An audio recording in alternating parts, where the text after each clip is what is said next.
They all do this. These wealthy individuals will be like, I'm going to donate 99% of my money. And then like you'll get a guy named, Seamus Coughlin, who's a billionaire. Yeah. And he'll be like, I'm going to donate $999 million to charity. And then he'll start a charity called the Seamus Coughlin Foundation, and I'll donate it to himself. Exactly. That way he can write off all of the income and then have it as a nonprofit and then keep the money. Well, fun fact, there are actually studies that show inheritance taxes increase income inequality because the lower classes inherit a larger percentage of their net worth than the upper class does.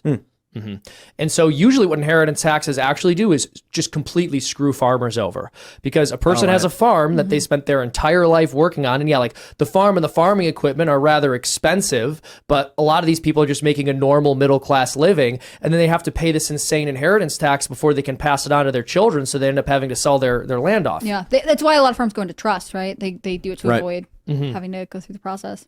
Or LLCs, but trusts.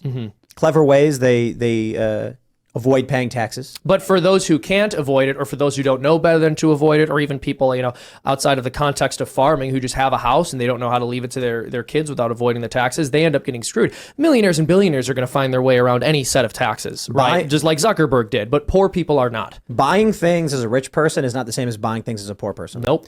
If you're a poor person who needs a car, you save up 10%, you go to the car dealership, you say, I want this, $20,000 car. They say, okay, it's $2,000 down, and then you take out a loan for the other 18, and then you got to pay a certain percentage on it.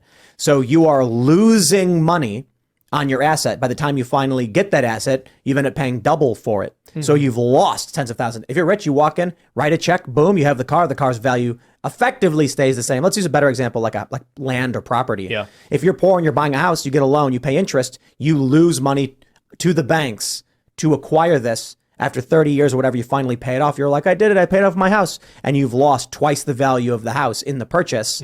So basically, you only retain half of the value of your own money. You're rich and you got cash. Snap your fingers, you buy it, you retain all of the value. Not the same thing.